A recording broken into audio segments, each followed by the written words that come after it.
So inspiring. Wow. All right. Well, switching gears to the big story of the day, the weather. We know our team has been tracking this closely. So, Jason, bring us up to speed. What's the very latest? Yeah, so 3 News weather team radar beams are up this afternoon. We have a new severe thunderstorm warning now in effect for portions of Cuyahoga, Lorain County through about 6 p.m. So an hour and 15 minutes from now.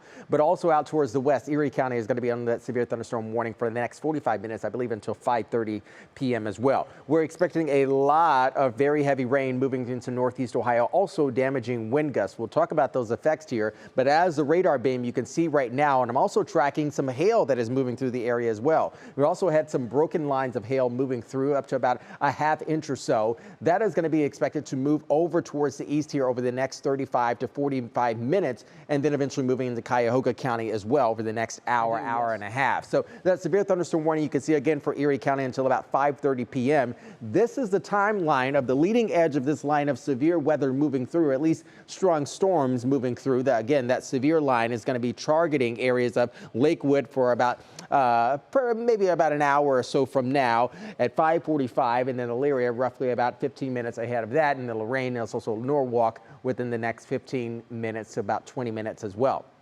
We have a lot of energy that we're talking about with this thunderstorm system right now. We have our trigger, which is that cold front still centered back towards the extreme west here, moving into portions of eastern Illinois, and eventually moving into Indiana. That will likely happen towards the 11 p.m. again midnight hour. We're expecting even more storms to begin to fire. We expect this leading edge again to move eastward here, roughly about 30 to 35 miles per hour.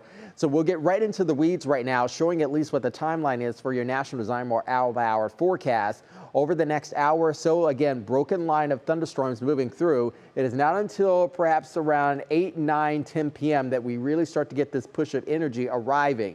And over the next hour, we'll get another model run that'll come out that'll gain even more consistent consensus of exactly what this will look like once it moves through around our 11:30 p.m. broadcast. Again, a lot of shower activity, very high winds, again, very heavy rain moving through, thunder as well as lightning you can expect. The energy source is really going to kind of hold together through the overnight hours into the early hours for us tomorrow. So not just very heavy rain and thunderstorm activity for this evening, but we can also have a little bit bleeding over into perhaps the 4, 5, 6 a.m. hour for you tomorrow.